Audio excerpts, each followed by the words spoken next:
Сәлеметсіңдер ме оқушылар? Біздің бүгінгі тақырыбымыз менің атым Қожа повесінің тақырыбы мен идеясы.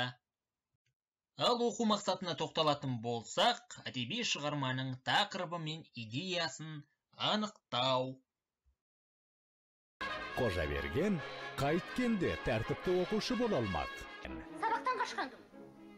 Қожа, сөмкеге бақа салып қойған кім? Қожа, тәжірибе жұмысына бармаған тағы да қожа. Сұлтан Шопанның баласын алдағанда қожа қайда болды? Қара көже, жүзігі берге. Кнопка, қожаның ісі. 3 мушкетер. Ондай кітап менде жоқ. Жантас. Ой. Бұдан бұлай үйтпейм. Кешіріңіздерші. Есің дұрыс па? Бір қарымайды, бір құмалақ шіртеді. Бізді шіртіп жүрген... Оқушылар, келесі тапсырманы орындаңыздар. Ортада Бердібек Соқпақбаевты берілген, ал айналасына күннің шуағы сияқты шашылған ұяшықтар бар. Сол ұяшыққа жазушы туралы не білесіздер, сол деректерді жазыңыздар.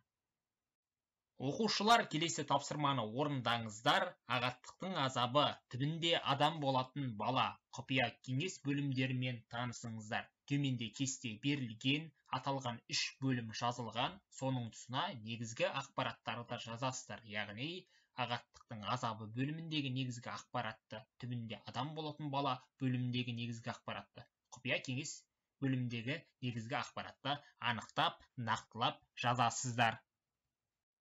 Енді оқушылар оқу тапсырмасымен таныс болыңыздар. Менің атым Қожа повесінің тақырыбы мен идеясын анықтаңыздар.